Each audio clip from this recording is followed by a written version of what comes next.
Welcome everyone to School Days, Talking Teenage Kicks. I'm Melanie Ramdar-Shambold, a senior lecturer in Children's Literature Studies at the University of Glasgow, and I'm so happy to be here today to chair this panel with two excellent writers, Ely Percy and Kirkland Ciccone.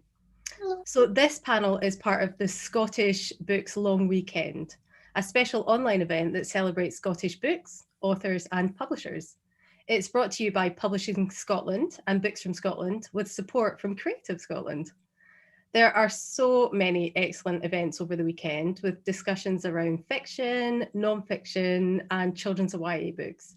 If you haven't already, go to booksfromscotland.com and check out the other events on offer. Please, please, please do tell your friends and family about the festival. It's brilliant. And if you're on social media, give Books from Scotland a follow at Scottish Books on Twitter and at Books from Scotland on Instagram. And don't forget the hashtags, hashtag ScotBooks and hashtag ScotBooks Long Weekend.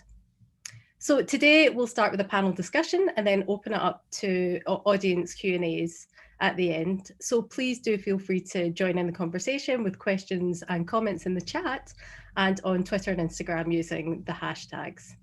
So to introduce the authors, first Ely. Ely's first publication was a letter cum poem in Big Magazine in 1994. Since then, they've released a memoir, Cracked, Recovering After Traumatic Brain Injury, graduated with distinction from Glasgow University, hooray, in their MPhil in creative writing, published their debut novel, Vicky Romeo plus Jules, and contributed over 50 stories to literary journals. They've also been a writer in residence in prison, a community librarian in an LGBT centre, and the facilitator of a therapeutic writing class for adults with mental health issues. Duck Feet, their second novel, has been published to critical acclaim and has already sold out of its first print run. And it's been so lovely seeing Ely's joyful reaction to this over Twitter. So I found it really difficult to think of a bio for Kirkland because I just couldn't come close to the one that you wrote for yourself. So I'm just going to read a bit of that out. Okay, quote. I'm the punk rock mondo, weirdo, tall tale spreading, fabulous not drabulous, fatso author of 4 strange novels for young people. I've toured and performed extensively in theatres, schools, libraries, festival, and anywhere else willing to pay the fee to hire me, unquote. See, there's no chance I could have written anything that good.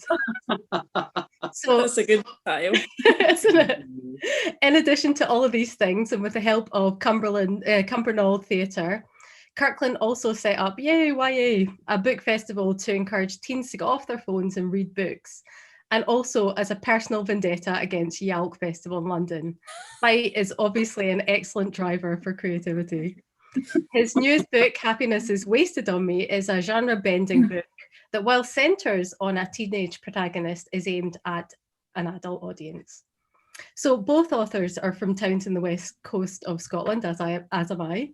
Ely's from Renfrew and Kirkland is from, what's it called? Cumbernauld.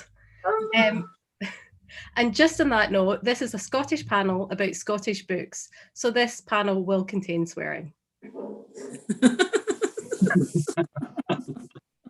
So Ely and Kirkland, I'm so delighted to chair this discussion between you both today. I've read a lot of books aimed at or featuring young people for my work and just for my own interest, really. But I've always felt that there's a distinct lack of Scottish YA or books that outline the Scottish school experience in the way that you both do, and celebrate working class life and culture in the west of Scotland. I think Kirsty and Walter are characters that I'm sure all of us can relate to, even if our teenage years were very different. So to begin with, what draws you to writing for this teenage audience or writing teenage protagonists? And why is it so pivotal to explore these years in fiction? Kirkland, why don't you start us off? Well, I started off writing YA because I was reading a lot of it at the time. And I just thought it would be easier to sort of reach an audience. I just love the idea of reaching an audience and sort of giving them my ideas, you know, and sort of being, it's a running joke. I was trying to be the writer that the teen version of me would have loved. You know, I had posters of Roald Dahl and I had Teresa Breslin all up on the wall alongside Susie Sue. and stuff, you know, and that was why I started writing for young people. When I started to write my first book for adults, I ended up with a teenage protagonist again, because I realized at high school, everyone's went through that experience. So no matter how different you are to, say, the character you're reading, you can still relate to that aspect of their lives, because we've all shared that experience, you know, for good or for worse, mostly for worse, let's be honest. So, you know, and for the next book as well, which is an adult novel, there's a period of school time in it as well. So it's just something that just keeps cropping up. I didn't realise it until I sort of looked back and realised that, yeah, all of my books, maybe I'm working on something. Maybe it's like therapy that I don't want to pay for. I don't know. I love it. It's cathartic for you. How about you, Ely? I really like writing about a sort of search for identity, or changing identities, and that often comes hand in hand with writing a young protagonist. I also really like first-person narratives or second-person narratives. I don't know. I mean, this is a me problem. It's not a problem with other people's books that I'm not keen on third person. I just think first person and as a sort of teenage narrator works really well. It works well for me. It's what I like to read. So I'm just drawn to the sort of themes that would come up for somebody of that age. And what books were you reading then when you were a teenager? Oh God. The thing is, I really didn't like teen fiction when I was a teenager. I felt so. I mean, the books that we had when we were teenagers changed. They were really. I just thought they were talking down to you, and I mean, I was in hospital and somebody brought me a pile of Sweet Valley High reading, and I thought, what am I meant to do with it? I was like Jessica and her twin sister and these gorgeous boyfriends, and they've got loads of money, and I was like, this is not like my life or the life of anybody that I know. I'm sure that they brought lots of people lots of joy and folk enjoyed them, but I was just like, this is not for me at all. I can't remember what I tried. I think point horrors as well. They just didn't represent anybody that I knew or me, and I was like, no, this is not for me. So I'd end up reading sci-fi or books that were for adults. You know, that's really interesting, and I want to come back to that point a wee bit later on. What about you, Kirkland? Obviously, we know that you're a Nancy Drew fan. Yes. Tell us more about this obsession. Because my mum couldn't afford a babysitter, she stuck me in the library. So she would stick me in the library, and I would read as much as possible. So I read Teresa Breslin, I read point horror. I love point horror. I read Nancy Drew. I mean, I remember like it was yesterday. It was like post-traumatic stress probably, but I picked up a Nancy Drew book in front of people at school, and they said, you can't read that, Nancy Drew's for girls. So I brought, a revolution to Lyme Primary School. I said, I'm going to read Nancy Drew. And she had the life that I didn't have. She was middle class. We were on benefit. Our dad was a lawyer. I don't know what mine looks like. And she had a blue car, and we didn't. I just loved reading Nancy Drew. The Three Investigators, do you remember them? Does anyone remember the Three Investigators? I loved them as well. And Doctor Who books. And then sort of towards high school, I started going above my age and trying to read Stephen King, whose books really sort of disturbed me. I struggled to read them. I didn't know what they were about. I'd never read anything like that. I hid them under the bed because I thought, no, these are too strange, but they were punk fiction. And that sort of got me reading other stuff as well. So just everything I could get my hands on. I really enjoyed the whole American high school type. Like, I didn't read Sweet Valley High, but I probably would have enjoyed them because they had lockers, and I wanted a locker at my school. It sounds like you were trying to escape, whereas I was looking for a reflection. That's really interesting. Yeah. I think I was trying to do a bit of both when I was younger, because I did like Sweet Valley High. I think no, I didn't actually enjoy them, but I used to read my sisters and the Babysitters Club. Did anyone read the Babysitters Club? No, I knew them. I knew what I've seen other people reading them. I'm going to come back to that notion of identity in a minute, but I want to ask you a few questions about sort of writing style and kind of author identity first. What I loved about both books is that you both write in the vernacular, and I hadn't heard some of the language that you used in absolute years, and it took me back so much to my childhood, to my school days, and I'll come back to that a wee bit later. As you both probably know, James Kelman found his Booker Prize winning novel, How Late It Was, How Late, under attack from mainstream media and critics for like the vulgar language as they saw it. Have either of you encountered any resistance from people within the publishing industry or the wider book industries, so reviewers, etc., because of that aspect of your work? And why did you choose to write in the vernacular? Ely, you go first. Well, I remember I think I must have been about 19 or 20 and had gone to a sort of an adult education sort of creative writing class, and one of the tutors there had said to me, you should read this book, I think you'll really identify with it. And they handed me How Late It Was, How Late. And I still don't know to this day why, did she just hear a voice that she thought, came out of a scheme, and I thought, oh, are you saying like I've grown up with alcoholism? And I don't know, but I thought it was brilliant. I really enjoyed it. It's not my favourite of his books though. I like A Chancer. I really like that it's a bit more upbeat. But in reading that, it sort of gave me the opportunity to sort of go, oh, all my days I've been getting told, speak properly, you'll never get a job. If you don't speak like this, if you don't speak proper English, you'll never work. And you got that drummed into you. But suddenly here was this Booker Prize winner had actually written books like that, and I thought, oh, maybe I could try writing the way that I talk. And I was reading Des Dillon's sort of stuff just around about that time as well. And I met Des, and he sort of encouraged me and said, "Aye, write the way you have a conversation." So I did, but it's taken a long time to sort of cultivate like the different voices. And Duck Feet started off as a short story. It was just one short story about a wee girl going to the swimming baths. But her voice came out of nowhere, and like I could hear her really, really clearly. Whereas before I'd tried to get it right and get the dialogue, but I couldn't get the whole sort of narrative to work. And then with Kirsty Campbell, I don't know, it just fell into place. But it took several years before that sort of happened, and then it took 16 years to find a publisher. And I'm going around, I'm sending them out to all the different Scottish literature magazines, and they're taking different bits. But see, when I tried to send it out as a whole thing, or send it out to anywhere that wasn't in Scotland, I just had editors saying, nobody's gonna publish this the way it's written. See if you write it in proper English. And I'm like, no, this is the way it has to be written. But I haven't had anything from reviewers since it's been published as a whole book. No, I'm waiting on it. I'm like, I fully expect that somebody's going to say this is a scourge on the English language. We'll fight them for you, Ely. Don't worry, Kirkland and I will.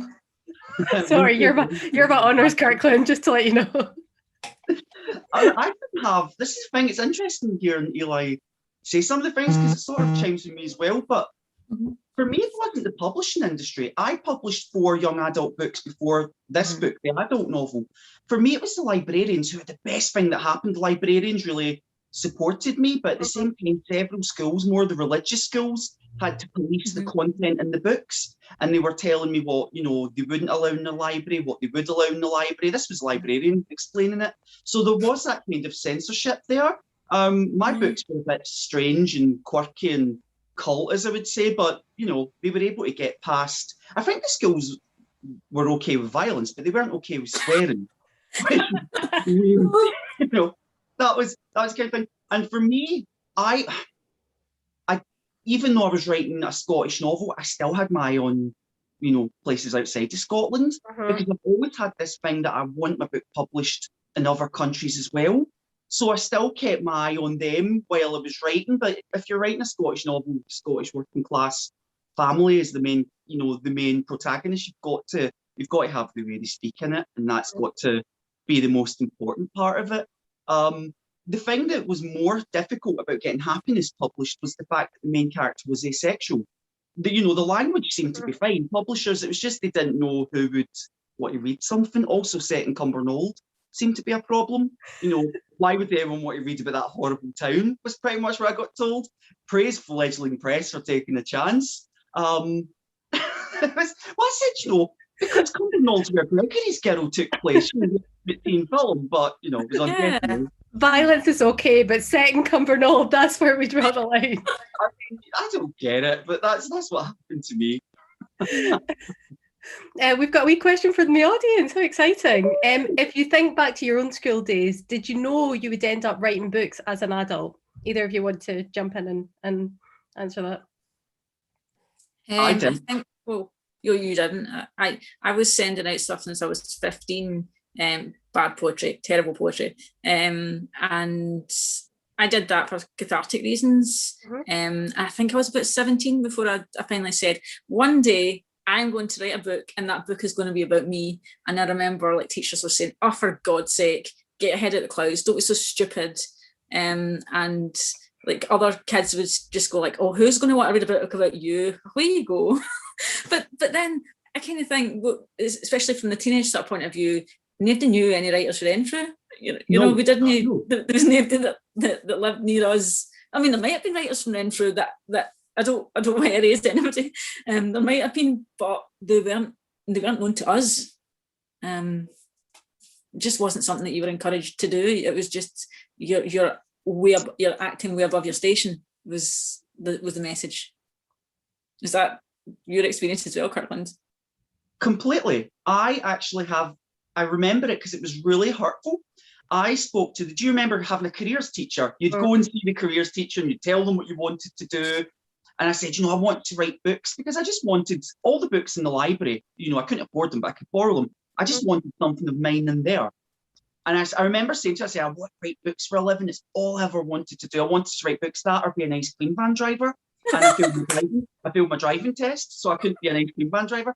And I remember saying to her, and I'll never forget this, she said, all right, okay, publishing books. She said, you need to try and write first. You can maybe get a job at a newspaper, but until then you need to get a job to support yourself. How about the VOC factory? And I said, not for me. I couldn't imagine. I wanted a really glamorous literary lifestyle, being at literary parties and stuff. But I did end up taking some of her advice, and I went and trained as a journalist, so I thought I pivoted from there. But as you said, if you wanted to be a published author in Scotland back in the 90s, you might as well have told them you wanted to go up to the moon, because it was just something that was unreachable, impossible. Arthur Wells made a big difference. Definitely, I think so. I mean, authors have traditionally been very white, very middle class, typically Oxford or Cambridge educated, typically men. So actually, like, writing against the grain like that is, especially for Irvine Welsh, is just incredible. And you both talked about your working class backgrounds and your interest in Scottish working class writing. And Kirkland, I read in an interview with you that you felt like you, quote, should have been middle class. We were like, my family, I won't lie, we had a very sort of strange upbringing. My brother went to prison several times. I'll talk about it, I don't care, they won't see this. My brother went to prison several times. I'll never forget one time we were sitting in the living room. I was watching Neighbours back when people watched it, back when people dogged school. Twice a day you would watch it, at lunchtime and then when you came home from school. And I'll never forget, I was having my dinner and the CID kicked the door in to get my brother for a stolen motorbike. And a lot of the stuff that happened does end up in Happiness is Wasted on Me. It says fiction, but some of it did happen. And I won't tell you what bits, even though I'm about to. So they kicked the door in and arrested my brother for stealing a motorbike that happened to be one of my friend's dad's motorbikes. So that caused a bit of a problem. So our upbringing, at the time, I hated it. I thought, why can't I be like other people? Why can't I have a nice, normal life? But then, in hindsight, I wouldn't change it for anything, because it really has given me more than I realised at the time, and you do appreciate all the crazy stuff that happens when you're working class. You really do. The stuff that wouldn't happen if we're living in Downton Abbey, you know what I mean? Well, it's certainly giving you fodder for your book. But what does the term working class mean to you in this day and age then? And do you find that these kind of identifying monikers helpful for you as writers? Like being classed as like a working class writer? It's something I'm proud of when I'm called it. But I don't know, I consider myself working class. I don't know, Eli can answer that as well. I mean, you could become a billionaire and still feel working class. That's what I mean. Like, what does it mean to be working class nowadays? It's difficult because I'm listening to what different people are saying about that they identify with as working class, but their experience is different from mine. And I have come across a few people that are like, well, I became working class overnight, and I'm like, how did you become working class overnight? Well, you know, I decided to become a writer, and it's like, but hang on, you grew up in like Oxford or something like that. Your parents are middle class, yeah, but I'm working class now because I only earn £15,000 a year and I can't sell my book. And I was like, I'm not going to tell somebody that you can't identify as that. I said, but that is not what my understanding of working class is. How the class system works in the UK. But it's used to sell things now. I'm not going to mention names here, but I've got a bit of name and shame. Yes. There is one person I know about, and they had a very affluent upbringing. It's not like someone like a famous author or anything like that, but they had a very affluent upbringing, but they don't mention it in their press release. They mention living and, you know, their working class backgrounds and stuff. And it's something, it's almost like, is there such a thing as like class appropriation? Is that? Yeah, I think it's this, like, you know, diversity in publishing and diversity in books is very sort of fashionable now, and it's the sort of commercialization of that kind of diversity, whether that's race, whether that's sexuality, whether that's gender identity, whether that's social class. It's you know, it's a fashionable thing to be. So we should all think ourselves very lucky. Yeah, I was talking about this the other day about the own voices hashtag, which I thought was a very useful hashtag actually. But the last wee while I've been thinking this is really quite problematic, because it's now sort of telling off people like you cannot write about this unless you have experienced this exact identity. And I thought, oh God, how did we get there? I mean, publishers got involved. I'm only joking. Like of writing about what you know, and I don't know. Kit Duval wrote a brilliant article about dipping your blood in somebody else's. Yeah. Don't dip your pen in someone else's blood.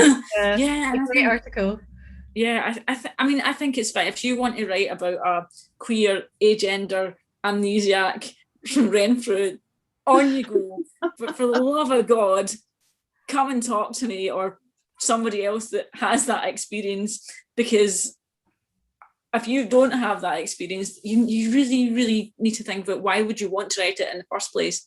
But also just talk to people, you know, get a sensitivity reader, you know, or don't write from that point of view, right? Have that character in there, but from somebody else's point of view. It's complex, isn't it? Okay, I think that's enough of trashing the publishing industry. oh dear. And on to the books themselves. So there's some part of the books. There's some parts of the books that are so familiar to me, like painting your nails with Tipp-Ex, etc. Like I hadn't thought about that for ages. And some words, etc. I hadn't thought about for years, like punny. That took me straight back to my school days. And like trio. I actually sang that in my head. I hadn't thought about it in like 20 odd years, and I sang it in my head when I read it, and I could picture the cartoon, etc. When I was reading. But there are other parts of the books, like the violence, something that underpins both of the books that were really unfamiliar to me. And both books don't shy away from, you know, difficult topics: racism, mental health, domestic abuse, violence. And I don't want to give too much of the book away. And obviously, you don't want to, you know, there's some bits in the books. Oh my God! So I don't want to give anything about your books away. But how much of those sort of wee nostalgic tidbits, and also, you know, those notes of the more difficult themes, etc., are from your own experience, reflective of your teenage years? And obviously, Kirkland, you've told us a wee bit about that. And how much of it is from research? Ely, do you want to jump in? Yeah, I think one of the things I didn't have a great time when I went to Renfrew High, then I moved to Linwood High, and I didn't have a great time at Renfrew High.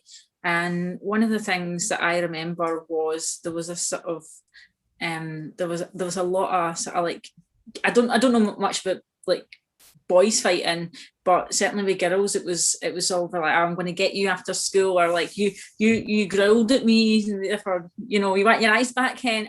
And like if you, I think I was trying to explain this to somebody else who was from England, and she just didn't understand it, and I was just like, you don't stare at somebody, you do not draw somebody a dirty look. That's considered as a real proper insult. If you went up to somebody and said, I don't fucking like you, hen, you know, and I'll tell you why, that was a respectable way to behave. But if you drew somebody a dirty look or didn't tell them why you were, or mumbled about them, oh God, you were like, I'll see you after school, hen. You know, you're getting battered. But I did sort of live with this fear of people who maybe didn't like me or something. If I looked at somebody for too long, I was going to be classed as slick it and like drawing people dirty looks. It was a real fear. And incidentally, I've not heard the word grilled in years. That just took me back as well. I was like, oh my God, yes. The lexicon's been expanded in this event. Totally. I saw an awful lot, but it was when you've got two older sisters and an older brother who are, I don't know, tearaways, I suppose, you know, and they're just doing whatever they want. You do see a lot. I mean, but I always watched from a distance, I felt. That's my thing. I always felt I was seeing it around me. It never happened to me. It was just what was going on, you know, with their violent boyfriends and the armed robberies. And this is so strange. I'm sorry to talk about this. But high school was different for me than it was for Ely, because I had them, like an older brother, people were frightened of. I was able to get away with a lot more. Like, I turned up to high school like in a fur coat at one point, you know, bright yellow shirts, like ugly clothes. And Walter. No one put me down the toilet because of it. Do you know what I mean? I was able to. You could have said, my big brother's going to batter you. I'll get my big brother. I can do that. If you call me a pocket muncher, my brother's going to have you. But I was able to sort of, so it was a bit different. It was good and bad, because obviously my brother had gone to the same school as me and a few years above, and he was kicked out of two schools throwing a chair at a window, believe it or not, and something else that he did. So I had that as well. They were like, are you his brother? The teachers were a bit sort of wary. So it's good and bad, but you know, the violent part of it's never good. It's just, and some of it you forget. I know that sounds strange, but some of it, when I was writing Happiness is Wasted on Me, I remembered an awful lot that maybe I'm depressed, I don't know. It's all coming out in the book, but it was good to write it all down. You know, the court cases and stuff like that. There's just a lot that I've not really talked about that will come out in dribs and drabs, I suppose, but you know, but that's just the way of being a writer, isn't it? Sometimes you don't realise you're writing something until you realise it's written, if that makes sense. Yeah. But it's also important to showcase that experience that is probably a lot of people are familiar with, and that hasn't been written about.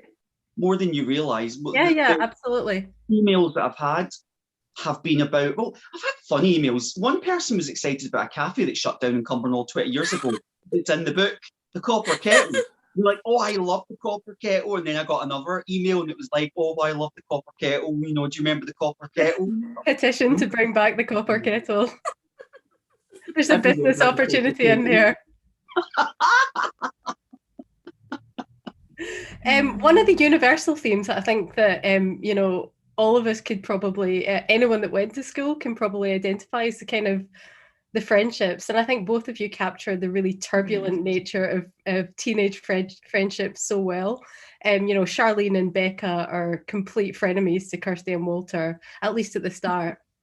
And in adolescence, research consistently links the quality of friendship to important outcomes such as emotional health, self-esteem, and the ability to overcome like social anxiety and achievement in school, stuff like that. But a lot of studies also show that teenage friendships are doomed to fail. So why do you think that is? And why did you add these kind of frenemies into the books? Either of you, if anyone wants to speak. Yeah, Kirkland, go ahead. I don't know. This is the thing. I've actually kept all my friends from school. You know, over the years, I've managed to, and make more, thank God. But I don't know why toxic friendships keep popping up in anything that I write. And, you know, in high school, you're trying to find you as someone, you know, as Eli said earlier about identity, you're trying to figure out who you are or who you want to be. if that makes more sense. And sometimes your friends sort of don't come along for the ride. They're sort of reminders of who you don't want to be or who you used to be. So maybe that's what it is. And also the stuff about, jealousy, working, like weird jealousies, like you buy a new shirt and your friend says it's rubbish. Do you know what I mean? Even though they want the shirt, that kind of thing, where you see someone with something brand new and you're jealous, but you don't want to admit you're jealous, so you just trash it. That kind of silliness, that was going on a lot back then. But yeah, no, I'm very grateful I've kept all my friends. Unless they hate me behind my back, who knows? But I'll never find out, will I?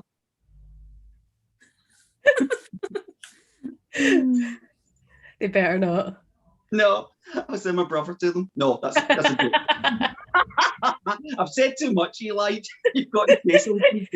Eli saved the situation. No violence. No threats against anyone. I think because Duckfeet was a collection of short stories and I was just writing it stream of consciousness, I didn't really plan to write about this sort of friendship between Charlene and Kirsty. But I think by the time I'd got into about the 10th story, I thought, oh, here, right, this is what's going to happen. I started to imagine what I knew where Charlene was going to be by the time she was 15. I knew how it was all going to work out for her. And when I was going back through the book, and I did a complete rewrite last year of the whole thing, I thought, this is the heart of the story here. It's they two. It's, I looked at other sort of friendships that she has, and because she has a friendship with Harpreet as well, and there's a point early on in the book where Charlene and Harpreet and Kirsty might have all been pals, but it goes wrong, and it goes wrong quite early on, and it's when Charlene tries to interact with Harpreet about she wants to show off what she knows about Harpreet's culture, but she gets it completely wrong because she confuses Muslim culture with Sikhism, and Harpreet corrects her, and this is not taken well at all. And there are reasons why Charlene takes it quite badly, as you find out later on in the book. She doesn't have the best upbringing, and she's given a bit of a hard time. But this sort of starts a vendetta with Charlene against Harpreet, and she makes a lot of sort of racist comments towards Harpreet, which she probably wouldn't have done if she hadn't. If that day had gone differently, and she sort of weaponizes Harpreet's race. But it was quite interesting to write, and especially going back and sort of like try to pick up all the threads and think, okay, what actually happens here with the three? Because Kirsty is very much put in a really difficult position where she's like, Charlene's been my best pal since since primary one, and then there's this new girl, and like she's making a lot of sense, and Charlene's been really horrible since we got to high school, and she's picking up these new pals. I know a lot of people sort of paid back that they hated Charlene in the beginning. They're like, and my mum's on the phone. No, sorry, can I pick up on that for a second? I actually felt bad for Charlene. Yeah. And see, this is something just to quickly pick up on. When you're raised in a working class environment, sometimes you're lucky to have really nice parents. I had nice parents, but at the same time, there's this kind of not working class, how can I describe it?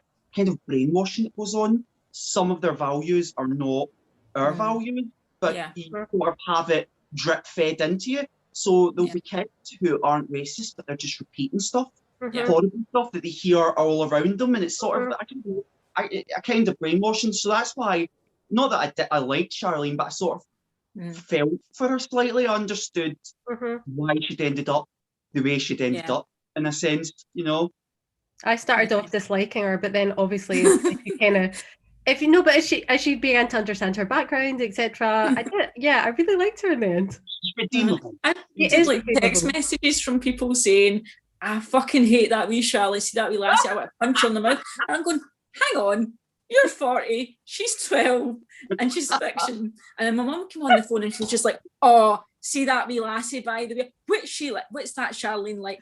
What is that wee lassie like? I thought I thought Kirsty is going to fucking batter you, hen. She's going to, and do you know what?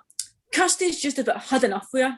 That, what is she like though? What is that wee lassie like? And I had that for an hour. We just love all my characters. I've not had hate mail yet. So we've got an audience question. They've asked you a really horrible question.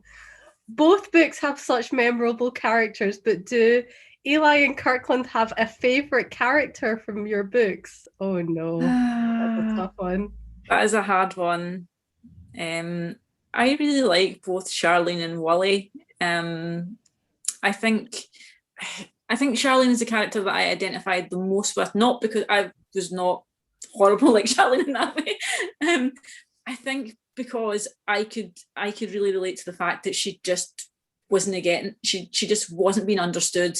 There's things that come up towards the end of the book that suddenly make a lot of sense when you read it, but like people just don't understand her, and she tries, and then it just always goes wrong for her. And I think Kirsty says quite early on that she gets away with things scot-free, but she never does. She never gets away with things. She always gets caught. So I think I just like was always kind of rooting for Charlene to be understood, and for Wally as well, another character that, like, you know, the teachers have decided right at the start, as he said, because my dad's been in the jail and my uncles have been in the jail and half my family's been in the jail. They take one look at him at 12 years old and said, "Oh, you're a McCoy," you know. Yeah. And that's it. He's labelled. So those are probably my two favourites. I have to be boring here and just say my favourite character right now is Walter Wedgeworth from Happiness Wasted on Me. I don't know. People have said that he's me in the book, but he's not really. Well, there are parts of me, but he's less confident than me. But I just want him to win. I just want him to do well, you know. And you know, he's got a good sense of style, so I like that about him. I love that. Alex Nye described him as a rare tropical bird in a forest populated by grey sparrows, and I think that's perfect. Yeah, he's very grey.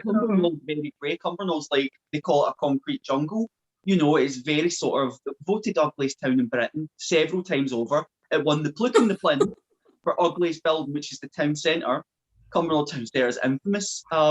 And yeah, Walter's just a very sort of colourful person. I really like him. He's my favourite. And my other favourite character is one that is in the book that I'm writing right now, and her name's Sadie. And I think she's really cool too. So they're boring answer, but they're my two favourite characters.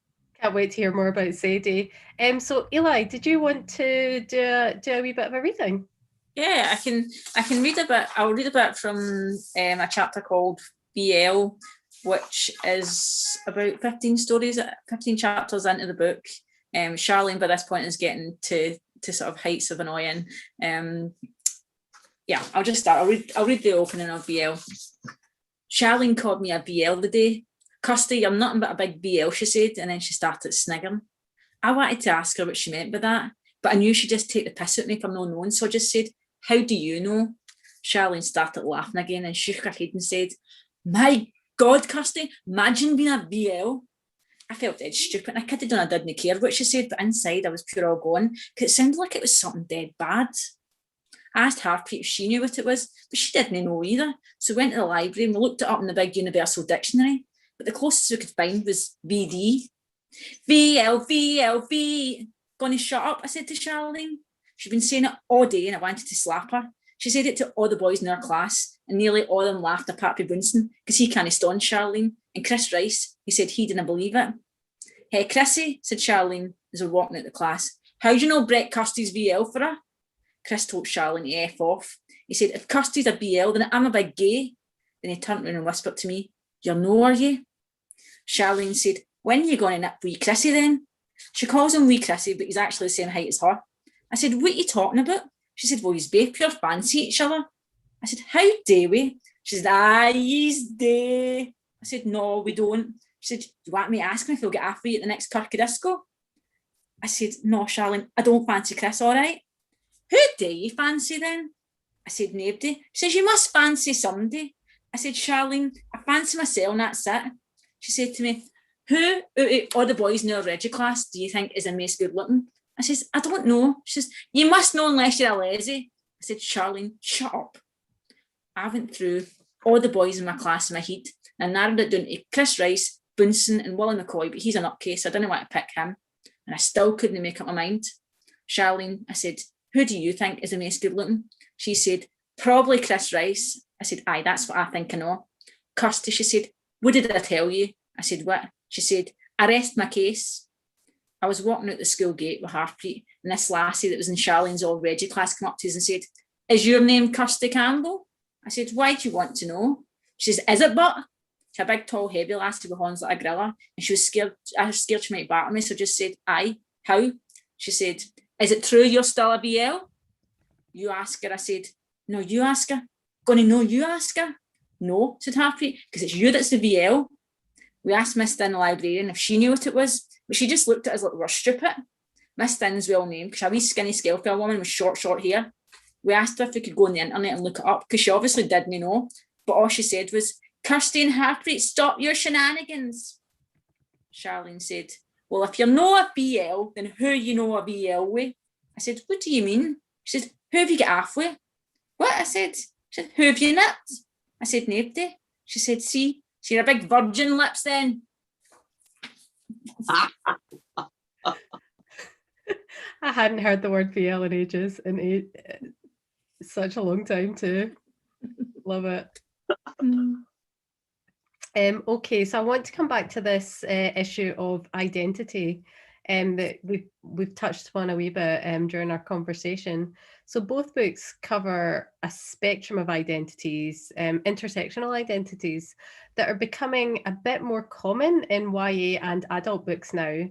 And I thought that was really interesting what you said, that people, Kirkland, that you said people aren't interested in asexuality. And I just find it, when I speak about it, I just don't want to bore people. I think that's more, I don't mind talking about it, but I don't know if people... I think so. I do a lot of research with young people, and I'm always struck by their knowledge and understanding of identities and language in a way that I certainly wasn't in the 90s and the noughties.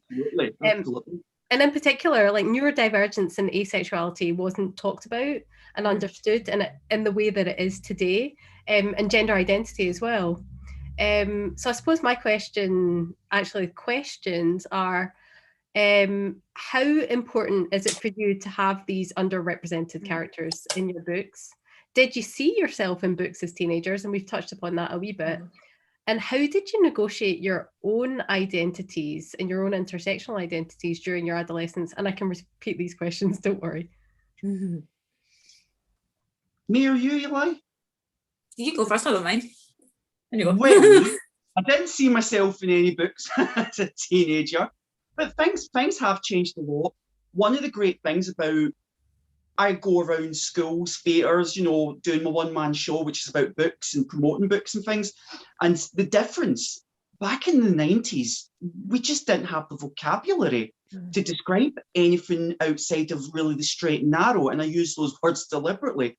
There were no, gender identity, trans, asexuality, aromantic asexuality, it just didn't exist. It existed, but obviously no one spoke about it. There weren't words. We didn't know how to communicate it. You were either straight, straight really, and if you were gay, no one spoke about it.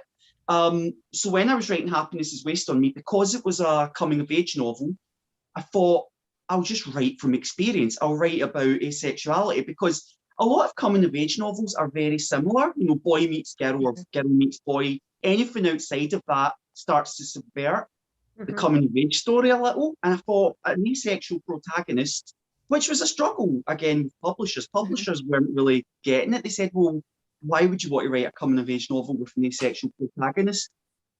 But that's what I had to do. I just thought it was the right thing. And as I said, I could write from some experience. Because school in the 90s, and Ely will confirm this, it just, these things didn't exist, really. Am I right or wrong? Well, I read a quote that you felt like you were in, quote, the wrong movie at school. And I think that's a great way of putting it. Well, it's sort of like before social media, where people were sort of centering themselves around their own world. I just was very sort of much like that anyway. I just always not loved myself because there was insecurity there, but I always really sort of had a confidence that I don't know where it came from, completely misplaced, delusional probably, but it was like a shield that kept me going, where things went wrong, I would just say, oh, well, if it's not meant to be, it's not meant to be, at least I'm still here, that kind of thing, so that's how I really got through school. It was the star of my own movie. When I was a Z-list movie or a B-list. But now we're starting to see things like Alice Osman's Loveless that won the YA prize, etc. So it is, it's starting to come in, and I am starting to see those intersectional identities in YA, which is quite exciting. What about you, Eli? I know that you had quite a sort of complicated relationship with school. Well, I tend to write from a place of lack. So I think with my first novel, because I came out as gay in 2001, and it wasn't until I think it was 2017 I came out as non-binary. Or age. I still find myself telling people I'm non-binary, and I don't say I'm agendered because I think people don't know what that is. But I think the first novel, I wrote it because a lot of my friends were lesbians. Or some of them were bi women, but they were also bi women who were saying they were lesbians, because at that time period in 2001, it's like you were allowed to be gay or straight. You were not allowed to be anything else. Sometimes you just sort of let them make assumptions. Yeah. She went out to a gay bar in the 2000s, and you saw a woman who was taller than average. You would say, "Oh, she's a drag queen," and it's like no, that person isn't a drag queen. And trans men were totally invisible, and non-binary people didn't exist. That just wasn't a thing. Like Kirkland said, we didn't have the vocabulary, so it took me a lot. I mean, I was saying in 2002, 2003, I was saying, I don't really think I'm not really a woman or a man, and folk were going, "What the fuck are you talking about?" So I learned to just not mention that, because people just thought you were a complete oddball. So I wrote the first novel because I thought, like, all these friends of mine that are, we all live in and around Glasgow, we're all some flavour of queer, but where are the books about us? Where are the TV programmes about us? You'd occasionally see a TV programme, and there maybe be a random person that was LGBT, but they wouldn't be Scottish, or they would see a Scottish TV programme, but there wouldn't be anybody that was queer. And I was just like, this doesn't feel like my life or the life of anybody that I know. I was like, I want to, why is nobody? I know loads and loads of folk that are not being represented. So I thought, right, fuck it, I'm gonna write something about that. So I did. With Duck Feet, it was a bit different, because I was just trying to write short stories, and ended up with a novel. But yeah, my own high school experience, I had a brain injury in 1992, and it was the following year I got diagnosed with retrograde, antegrade, and post-traumatic amnesia. And I don't blame the kids at school and stuff like that. Kids at school didn't understand, but like teachers and that, and the adults that were around about that time, I know they're no doctors, but they just weren't. I mean, I remember going into school one day and somebody saying, when a teacher's going like, "Do you remember me? I'm your dad," and another teacher going, "No, I'm your dad." And then you'd hear kids that, like kids in your class would hear that, and then they would go, "Oh, do you remember you get off with such and such a person?" Or and they would make up a story about you, and you would know it wasn't true, but they would say, "How do you know that's not true?" So I think that's quite a unique experience, obviously. But I decided, like, when I knew that Duck Feet was going to be a novel and stuff, I thought, I don't want Kirsty to be somebody that's been bullied. I want her to be the sort of the every girl that the sort of average girl next door. She sees, like, she's the fly in the wall narrator who sees people who are struggling, and she sort of tells you what she sees. Obviously, she's not inside their head. She can't feel everything that they're feeling, but she can look at. And she can look at the sort of injustices, and like there is a sort of an intersectional feminist theme going through the whole book, and that was very deliberate. Yeah. I think that's a real shame what you say about the teachers in particular, because there's so much research about the importance of good teachers for pupils, especially pupils from disadvantaged backgrounds, on their social, emotional, cultural, and and the economic benefits for children. And I loved that, Kirkland, you included a really lovely teacher, Mrs. Robertson, in the book. Yeah, based on the real person, of course. Based on the real person. Really? Yeah.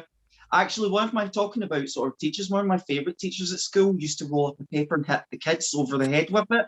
Oh no. He's retired now. Oh, The atmosphere in class was so malevolent. I used to just love it. I'd be watching from the background as he would just, if they'd ever answer a question. But I mean, for some reason, we all loved it. We laughed. And we're getting hit over the head with a newspaper. And worse, it was the mail he was hitting us with. You remind me, somebody used to throw a chalk. She used to, Yes, the chalk eraser. Yeah, and would be. I can't remember who that was now. that's right. Our maths teacher used to throw the thing, the chalk that feels thing. more aggressive to me than the rolled up newspaper, though, like hurling. We've got one question from the audience, and then I'll finish up with a question and a reading from Kirkland. So, question from the audience: will either of you write more characters with the same, write more books with the same characters, or are you now working on something completely new? I'm working on something new. I don't know. I like playing with my own toy box and creating my own characters, but I don't really enjoy keeping on using the same people. The next book I'm doing is more of the same.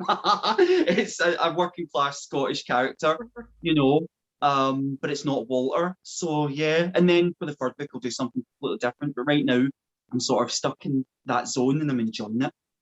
Lovely. What about you, Ely? Yes. And for my first novel, there is a minor character who, Alan Cassidy, he's a bisexual trans man. He's just like a walk-on character who appears near the end of the book. And he will be the narrator in a crime novel that that I've been trying to write for a long, long time, and I haven't been able to get it right. But I feel like this is the time. I feel like I've grown more as a writer, and I'm going to have another go at it. I also would like to do some spin-off stories. From Duck Feet, because I am limited. I was limited by Kirsty's viewpoint. It's like Kirsty as a straight white cis lassie couldn't, able-bodied lassie could not write the stories for people who were marginalised, and I really didn't want her to, because her viewpoint, it's her personal experience. So I would quite like to. I've got some ideas for doing a sort of queer spin-off. I don't know if it'll be a whole book. I don't know if it'll be a pamphlet. I don't know if it'll just be a bunch of stories. I'm just sort of letting the ideas sort of marinate just now. But I've got 3 voices that I'm quite interested in. So I have 3 people you've met. No, sorry, 2 people that are characters in Duck Feet. One of them is out as gay. One of them is not. And there is a trans masculine character as well, who we do not get to meet. You only see his name on the register, and he has a girl's name, or he has, he presents as a girl in school, because you wouldn't have come out in 2001 to 2007. And I'm really interested in his character in particular. Exciting! I can't wait. Yeah, I can't wait to hear more about that. Kirkland, do you want to do your reading? Yes, it's only 2 and a bit pages long. There's dialogue, so I'll try and do the voices. Just a warning, I've got like a real terror of public reading, so I'll read this, but I'm going to hide. So here's Kurt Cobain while I read, okay? This is based on a true story, by the way, and that's all I'm going to say. PC Kurt, hello, he's important. My first proper day at Cumbernauld High School started off disastrously when my registration teacher read my name out to my classmates. Her name was Mrs. Dawson. She was an old raisin with glasses, a shock of white curly hair, and bourbon breath so strong it could rock the gold plating from a Ratner's ring. Mrs. Dawson rattled through the list of names until she got to mine. I've shaved my knuckles, by the way, folks, don't worry. Until she got to mine. Walter Wedgeworth, she called. Someone snickered. Apparently I had a funny name. Here, I replied. Mrs. Dawson looked over at me, telltale traces of surprise finally reaching her face. She said what everyone in the room knew she wanted to say. Are you Jake Wedgeworth's younger brother? Yes, I said. Jesus almighty, she muttered, loud enough for everyone in the classroom to hear. Another voice from nearby whispered, that's Jake Wedgeworth's brother? If the ground could have opened up and swallowed me, I would have gladly gone headfirst into the hole. I hadn't come to school dressed in Granny's fur coat, but that didn't mean I wanted to blend into the background either. I wore a blue Teddy Smith jumper, a green shirt, a pair of red denim jeans, and my blue Kickers trainers. I liked my style. 2 seconds, let me turn the page. Here's Kurt again. I liked my style. I didn't like what my Kappa-clad classmates wore. Kappa, or Crappa, as I called it, seemed to be the popular brand right now that Fruit of the Loom had rotted out of fashion. Your brother tried to kill me, said Mrs. Dawson calmly. What? 4 years ago in this very room. He tried to kill you? Yes, he was eating a packet of cheese and onion crisps during the lesson, and he had his feet up on the table. I told him to take his feet down and stick his crisps in the bin. Do you know what he said to me? This is true. No, I said, I don't. He said, piss off. That sounds like my brother, I said. I took a heart attack. He got up and helped. At last, a nice compliment about my brother. He helped. Aye, he helped himself to my purse and a packet of 20 Club King size out my handbag. He smoked them all as I lay on the floor, just by the cupboard next to me. When the bell finally went ring-a-ding in the background, I barely heard it. I couldn't believe what I'd just been told until I remembered it was about my brother. Suddenly, it all seemed believable. Later that night, I asked Jake to tell me what happened so I could hear it explained in his own words. I found him on his bed, an old futon in the downstairs cupboard. I asked him to tell me his version of Mrs. Dawson's story. You can't trust that line, old Alky, he laughed. Which part of the story isn't true? The most important bit, he said. She's lying about the heart attack and the robbery. No, that happened. I realised I was related to Rosemary's Baby. Then how's she lying? Did she really say I was eating a packet of cheese and onion crisps? Aye, I said. Then she lied. I was actually eating a packet of smoky bacon. He paused. I don't like cheese and onion crisps. Belated applause for your reading as well, Eli, and an applause for that. Love it. Were they frazzles, though? That is the question. I frazzles a lot, but I can't eat them right now. No, it was... No, I won't tell the story. But yes, just read the book. I'm just taking this opportunity to say read both books. Okay, we've got 3 minutes left. Okay, 3 minutes left. What I was really struck is when I was reading the books, I was like, oh my God, so much scandal happened at school. And I remember scandal happening in my own school. So when I went to school, there was a 32-year-old man who pretended to be a pupil and came into my school. And I know that story. So yeah, that was my school. That's what happened in my school, and it was a huge scandal. Yeah, I always wanted to write about that. Oh, write about it. Well, you can interview me. I can interview. Oh my God, totally. Get on the bus for like £1.50. That's what I want to know. Basically, a cheapskate didn't want to pay an adult fare. So that was a scandal at my school. What was the scandal? Can you tell us a scandalous story from your own school? That, God. What happened, Eli? There must have been something scandalous. I think I was the scandal of the school weirdo that couldn't remember anything. I mean, there was always lassies that got pregnant at 15, 16, but that was so common. Like, you know, not even necessarily in my year, there was a couple, but like, I don't know, just if they knew somebody that was pregnant at 15.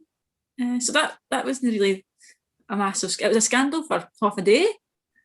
Oh my God, you'll never guess who's gay. But that kind of happened when you were like about 18. So that was kind of that 6th year, I think that started. It was just always like, oh my God. The only scandal I can think we had was that one of the pupils snuck into the nightclub, Papa Doc's it was called, in Cumbernauld, and was dancing with one of the teachers. That was like a very big scandal. And we were like, oh no, it's like, you know, yeah, but that was, I don't think anything happened. I think that was just what we're all sort of gossiping about. Well, there was the shade was thrown that maybe she would get good exam results, but that was just us being mean. I love it. Really. I'll probably end it there, but I love that how, you know, these things weren't scandalous because they're totally commonplace. Okay, so that was just a really super fun and fantastic conversation. There's so much more that I wanted to ask you, but we just didn't have the time to. So I just want to say a huge thank you to everyone. A final thank you to the brilliant Eli and Kirkland for that. Thank you. Super lively, very, very funny conversation. Really enjoyed it. I'm certainly excited to see what you write next. If you haven't bought the books, where's your book gone? Here it is here. If you haven't bought the books, if you can go into bookshop.org ASAP and do sign up for further Scottish Books Long Weekend events. And of course, just a huge thank you to the attendees for all your contributions and your great questions. Thank you so much. Thank you. Thank Bye, you. everyone.